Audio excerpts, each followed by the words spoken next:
வணக்கம் உறவுகளே. நான் உங்க பிரியா ரஞ்சன், தூங்க நகரம் மதுரையிலிருந்து. நம்ம வாழ்க்கையில ஒரு சில நண்பர்களோ இல்ல உறவினர்களோ இருப்பாங்க.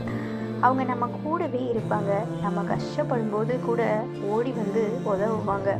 ஆனா நம்ம ஒரு நல்ல நிலைக்கு வரும்பொழுது, ஒரு வெற்றியை அடையும் போது மட்டும் அவங்க முகத்துல அந்த உண்மையான சந்தோஷம் அப்படிங்கிறது இருக்காது. இவங்கள அடையாளம் காண்றது ரொம்பவே ஈஸி. நேரடியா பாராட்டாம, "பரவாயில்லையே! உனக்கு எப்படி இது கிடைச்சிச்சு?" அப்படின்னு சொல்லுவாங்க. இல்லன்னா, "உனக்கு நேரம் நல்லா இருக்கு போல" அப்படின்னு நம்ம உழைப்ப ரொம்ப சாதாரணமா மட்டம் தட்டுவாங்க. உண்மை என்னன்னா, அவங்களுக்கு உங்க மேல கோபம் இல்ல. உங்களால முடிஞ்ச ஒரு விஷயம் அவங்களால முடியலையே அப்படிங்கிற ஒரு ஆதங்கம் தான் அப்படி வெளிப்படுது. இவங்க கிட்ட போய் நம்ம உழைப்ப விலக்கி அவங்க கிட்ட இருந்து ஒரு பாராட்டை எதிர்பார்க்கறது நமக்கு தான் மன உளைச்சலை தரும். அப்போ இவங்களை எப்படி டீல் பண்ணணும் அப்படின்னா ரொம்ப சிம்பிள். அமைதியா உங்க வளர்ச்சியை தொடருங்க.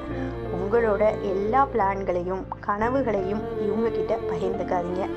ஏன்னா சில நேரங்கள்ல எதிர்மறையான எண்ணங்கள் நம்ம வேகத்தை தடுக்க வழிவகை செய்யும். உங்க வளர்ச்சியை கண்டு உண்மையா சந்தோஷப்படுறவங்க ஒரு சில பேர் தான் இருப்பாங்க. அந்த ஒரு சில பேரை மட்டும் உங்க கூடவே எப்பயும் வச்சுக்கோங்க. மற்றவங்களுக்கு தேவைப்பட்டா ஒரு புன்னகையை மட்டும் கொடுங்க. விலகியே நில்லுங்க.